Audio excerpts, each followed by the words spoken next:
Hi, my name is Clint Porter. I work here at the home office of United Church of God, and I'm here with my friend David Teague, who started a very interesting process quite a few years ago now. He has been painting the holy days. He's been painting a large painting for each of the holy days, and so we wanted to talk about that a little bit.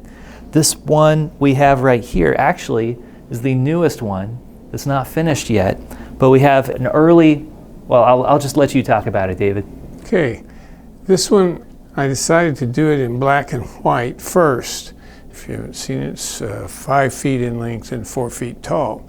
And now I'm doing the colored version of it. So can you tell us a little bit about what's happening in this scene? The first thing you notice as you walk up is you've really got two groups of people. What's happening between these two groups of people here?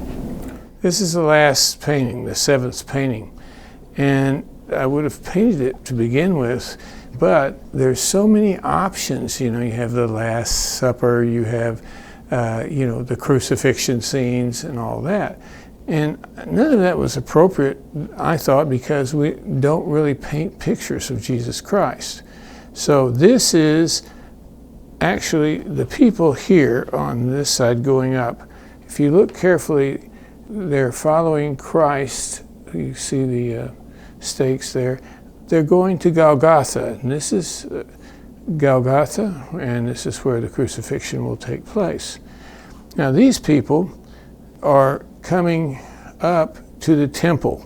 The temple sits up here, and they are bringing all their sheep, 1-year-old sheep, all the way through the crowd. I never painted so many sheep in my life, but these sheep represent the same thing that Christ does.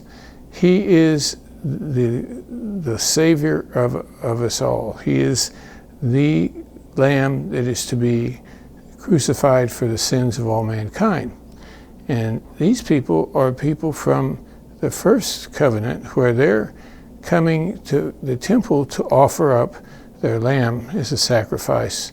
So that's the reason we've got this one going to the crucifixion, these going to the temple. Now, I have a lot of emotions, probably more than any other painting, tied up into this. In this picture, a dear friend of mine died a few days before I put him in the picture, and he and his family said it was okay. This is Don Peabody at this point, and he's there. And then another person most of us should know is Mark Graham, and he's here. The last person I'm painting, she will be in here, and it's Becky Giesler. My wife and I really love her. Everybody loves her. She's a wonderful, wonderful person. So we asked her family if we could put her in there, and they said, yeah. And then after that, Mark said, I don't know if I should be in this picture or not. And I said, why is that? And he said, everybody that's in there dies. And I said, well, I said, you're going to have to set a new tradition.